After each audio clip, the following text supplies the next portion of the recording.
Assalamu alaikum wa rahmatullahi wa barakatuh. Chers frères et sœurs, que la paix, la miséricorde et les bénédictions d'Allah soient sur vous. Dans cette vidéo, nous allons voir que les morts peuvent vous voir et vous sentir. Vérité choquante sur Barzakh. Tu penses que les morts ne savent rien? Qu'une fois la tombe refermée, le silence commence? Et si je te disais qu'ils te voient, qu'ils te ressentent, qu'ils entendent même ce que tu dis sans que tu ne les entendes en retour?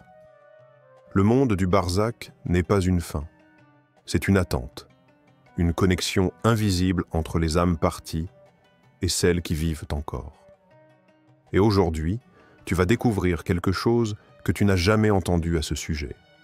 Ce que disent les versets, ce que les morts nous montrent en silence, et pourquoi, parfois, tu sens qu'ils sont toujours là, juste à côté de toi. N'oubliez surtout pas de vous abonner, liker et de partager cette vidéo. Sur cela, commençons par partie 1. Ils ne sont pas partis, ils t'observent. Tu as cru qu'ils sont partis quand leurs yeux se sont fermés, quand leurs mains sont devenues froides, quand la terre a refermé son étreinte. Mais non, ils sont juste passés de l'autre côté, et toi tu continues. Tu vis, tu pleures, tu ris, tu avances, parfois tu oublies. Mais eux, ils sont là, dans un monde parallèle au tien, un monde sans murs ni frontières, un monde que le Coran appelle le Barzakh. Et derrière eux se trouve un Barzakh jusqu'au jour où ils seront ressuscités. Sourate Al-Mu'minun, verset 100. Ils ne sont pas des souvenirs figés, ils sont conscients, ils entendent, ils ressentent. Tu crois que c'était ton imagination? Quand tu as ressenti cette chaleur soudaine dans ton cœur, ce frisson, ce silence chargé d'une présence invisible, peut-être qu'une âme t'a visité. Il y avait un jeune homme à Médine, perdu dans les ruelles de ses pensées, jusqu'à ce que le sommeil l'emporte dans un rêve.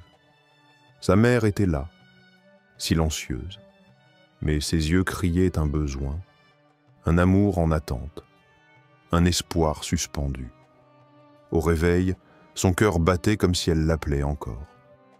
Il alla consulter un savant, et le savant lui dit « Les doigts sincères des vivants sont comme des lanternes offertes aux morts. Ta mère attendait, elle voulait ta lumière. Depuis, il n'a plus jamais cessé. Pas un jour, pas d'une prière sans elle. Et toi, as-tu laissé l'oubli recouvrir leur nom? As-tu pensé à eux aujourd'hui? Ils t'aiment encore, ils entendent encore. Et parfois, dans le mystère d'un rêve ou le silence d'une nuit, ils te répondent. Partie 2. Ils peuvent ressentir tes péchés et tes regrets. Tu penses que ton comportement ne blesse personne? Que ce que tu fais, seul dans le noir, ne regarde que toi? Mais dis-moi, et s'ils voyaient? Et s'ils ressentaient chacun de tes écarts? Et si, depuis l'au-delà, ceux qui t'ont aimé ressentaient la brûlure de tes péchés, comme une fumée qui les entoure dans le Barzakh? Malheur à nous, qui nous a ressuscités de notre couche? Ceci est ce que le tout miséricordieux avait promis. Sourate Yassine, verset 52. Ils se réveillent dans un monde qu'on ne comprend pas. Un monde où chaque prière que tu fais les apaise et chaque péché que tu commets les assombrit. Il y avait une jeune femme. Après la mort de son père, elle s'est perdue. Elle cherchait le bonheur là où il s'efface, les soirées, les selfies, les faux sourires. Mais la nuit ne mentait pas. Elle rêvait de lui, toujours le même rêve. Lui, assis, silencieux, le regard noyé de tristesse. Et puis un soir, il parla. Tu t'es éloigné d'Allah, tu m'éteins à chaque péché. Ce n'était pas une menace, c'était un cri d'âme. Elle se réveilla, le cœur fendu, et ce fut le début d'un retour. Parce qu'ils ne ressentent pas seulement tes fautes, ils ressentent aussi tes regrets. Quand tu baisses la tête dans le remords, quand tu pleures en cachette, quand tu fais demi-tour vers ton Seigneur, ils le savent, ils le sentent, et leur âme s'apaise, comme si une chaîne s'était brisée, comme si une fenêtre s'était ouverte dans leur silence. « Ô mon Seigneur, pardonne-moi, ainsi qu'à mes parents et aux croyants le jour du jugement. Sourate Ibrahim, verset 41. Répète cette doua. Souvent, à l'aube dans la voiture, sous la pluie, elle ne se perd pas dans le vent. Elle traverse le monde invisible et là-bas, dans le barzakh, elle devient une brise douce dans une nuit froide. Partie 3. Les morts nous entendent au moment du départ. Le moment de la mort, ce n'est pas un simple arrêt, ce n'est pas un vide, c'est une ouverture, un seuil. L'âme n'est pas inconsciente. Elle perçoit ce que nous, les vivants, ne pouvons même pas nommer. Le prophète Muhammad l'a dit clairement. Lorsque l'homme est placé dans sa tombe, il entend le bruit des pas de ceux qui s'éloignent. Sahih al-Bukhari. Tu sais ce que ça signifie? Quand tu quittes le cimetière, quand tu fais demi-tour, les yeux humides, ils t'entendent, ils savent que tu es là et que tu pars. Quand tu dis « Inna lillahi wa inna ilayhi rajijun », ce n'est pas un mot perdu dans le vent, c'est un appel d'âme à âme. Et eux, ils l'entendent, mais ils ne peuvent plus répondre.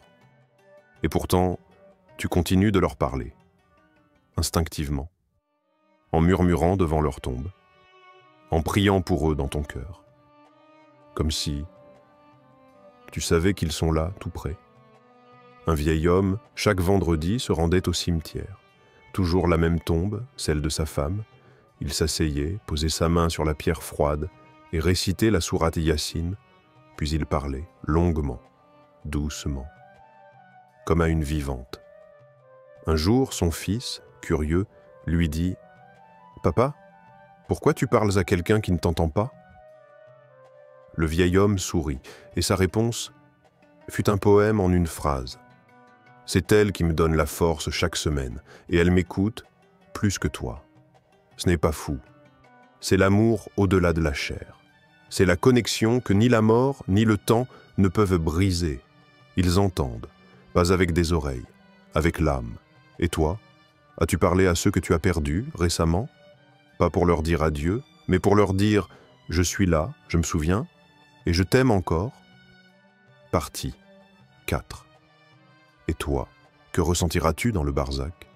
Tu vis, tu scrolles, tu ris parfois sans raison, tu t'énerves pour des détails, tu oublies que tu es de passage. Mais un jour, ce sera toi qu'on lavera, toi qu'on portera, toi qu'on placera doucement dans ce lit de terre. Et alors, dis-moi, que voudras-tu entendre?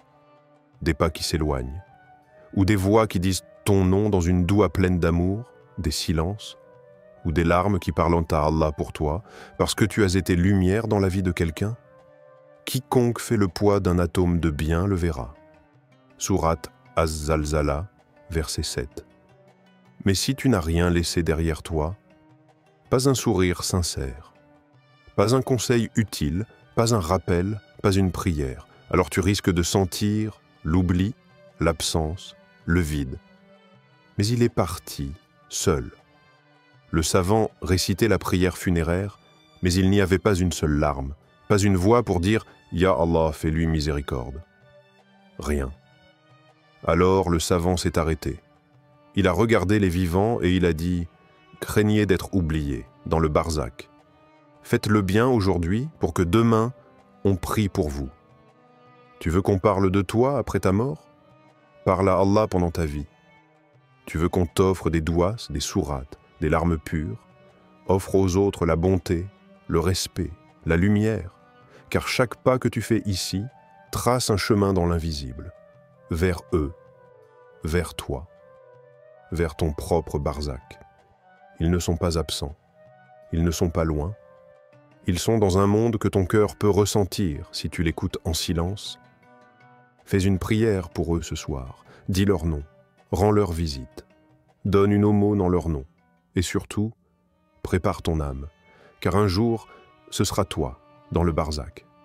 Et tu espéreras, toi aussi, qu'un cœur vivant, quelque part sur cette terre, chuchote ton nom dans une douce invocation. Et à Allah nous appartenons, et à lui nous retournerons.